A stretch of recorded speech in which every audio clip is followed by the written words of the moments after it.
I'm required to engage in certain activities with the faculty and the administrators, and then something happens as a result of that. Those activities which are required bring people into a state of social interaction. So in the middle of the figure, or the second box, it says interactions. That's referring to social interaction. That, and ignore the stuff on the sides. We'll come to it, but just ignore it. We're taking the center flow. From those interactions, people form sentiments or feelings about each person with whom they interact. I kept the original term sentiments deliberately because that is the term that was used in the founding of this model years ago, and I like it. It implies feelings. And those sentiments, if they become positive, can lead to people attracted to each other and therefore form a cohesive group. If they form a cohesive group, that group will have a set of norms that are identifiable and known to each of the individuals who is a member of the group. Now notice up above, between activities and interactions, there are two boxes. One box says on the left, factors allowing social interaction. The box on the right, factors restricting social interaction. There's a whole batch of stuff that can restrict social interaction, such as the distances among people, as shown in this room. This room seats 120 people. I could not get us into the room that I prefer because it got taken over by nursing, and now they've released it, but I'm not going to be teaching a live course for at least another year. And notice the dispersion in here.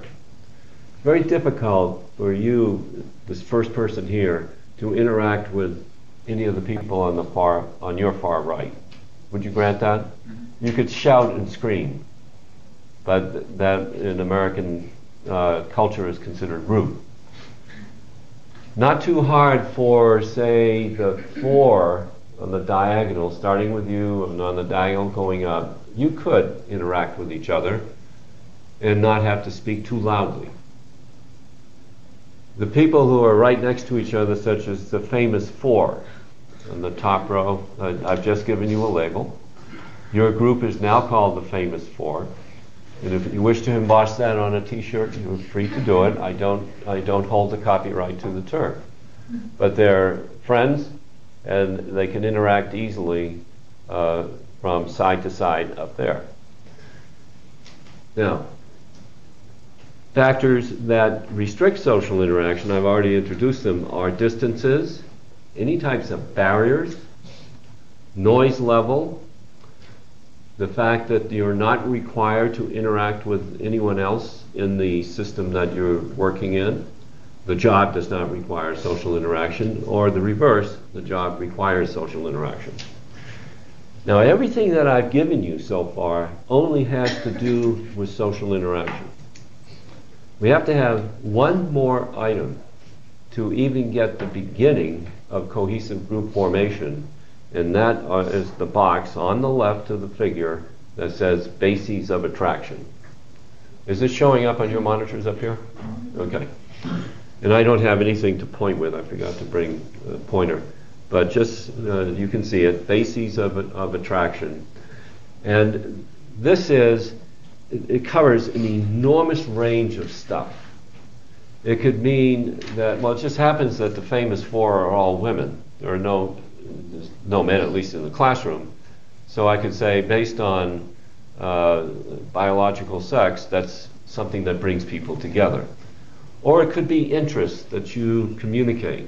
The fact that you have openly discussed working, it is a motorcycle shop, am I right?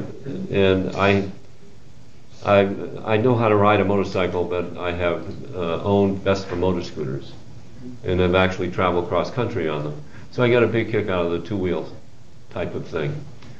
And I might, if we were just chatting outside, I might want to talk to you about the kinds of stuff that you do and what the shop does.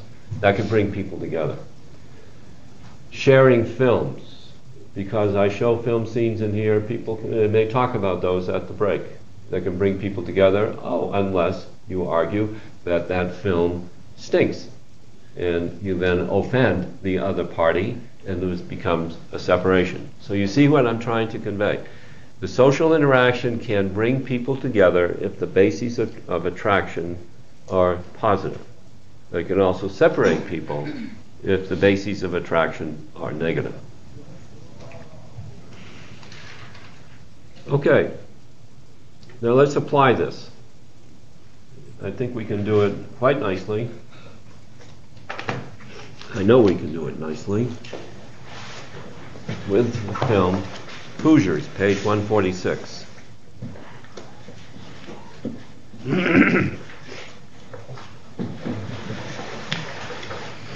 This film is actually well known. Have any of you ever seen it? You have seen it? Yeah, it's quite good. And I'm going to do it in parts. I think I'll break it up. 1987. Yeah, the situation is Norman Dale, played by Gene Hackman, is a new high school basketball coach at this particular school, the name of which I don't have recorded here. I just don't remember.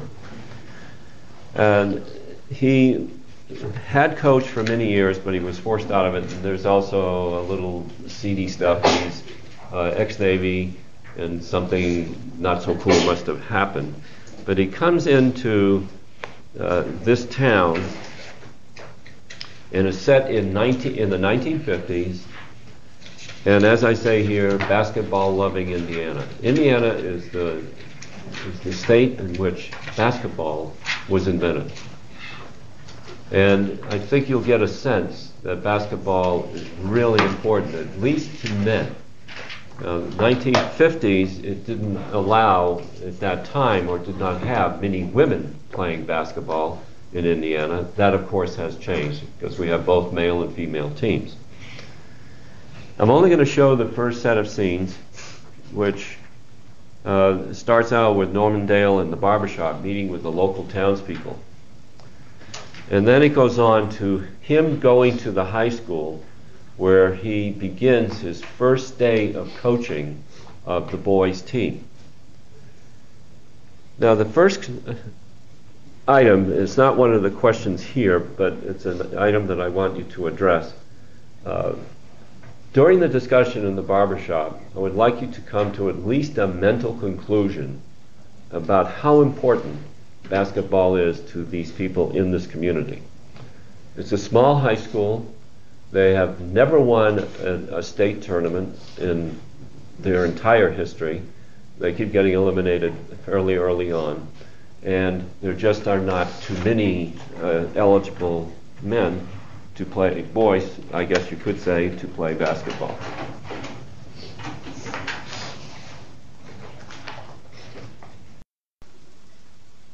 How important is basketball to that community? Big time? Yeah.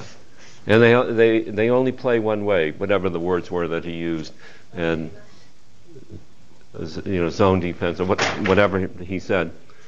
So have this as background to what next happens, because he arrives at the high school and he's going to go to into the gym. Remember the fellow who stood up and said, well, I'll help you out with practice this week? And watch him, because he's in the gym working with the team. Now, what we're after is whether this team looks to you as a cohesive group of young men who can pull together to play basketball. Would you say this team is now developing cohesiveness and bonding and identity with each other? No? Was it cohesive in the opening scenes when the other coach was there? He was just they were bouncing the ball or just throwing it at the net and so on. The contrast is between the beginning of the start when the coach arrives in the gym and what happens at the end of the scene. And at the end, these players are beginning to come together. Now this goes on for quite some time. Now, there was only 2 people who saw this film. But what do you predict, for those who have not seen the film, I know you know the answer to the question, what do you predict is the performance of this team as the coach continues to work with them leading up to the state tournament? Are they going to win or are they going to lose? Why? Other than the story, don't go there, it's a true story by the way. So don't think that somebody just manipulated the script, but try to take a look at what you're seeing in the form of a group of people that were just totally split apart, that now are beginning to form into a cohesive band. And the answer to the question, the closing scenes of this film, which is the second set that I show on page 146, is some of the best basketball footage I've ever seen. And the editing is what pulls it together. They shot the scenes of the 2 teams playing, and then in the editing wove them together, sometimes at slow speed, sometimes at high speed, and gave us a closing 17 minutes in which the team succeeds. And if you have some time, you can rent the film and just look at that last part. It's quite exciting. It is the contrast to what you see at the beginning. And the short guy plays. He's the equipment manager, but he plays on the team. And I don't remember whether any of the other players came back because they have a smaller number of people than ordinarily you would have. All right, let's take our break now, and we'll come back and continue on. And let me see where I want to take us. Okay. And I want to get to the E exercise because only a few came in. I like to let you do them in here, and then you can post it to the site and so on. So let's take our break now.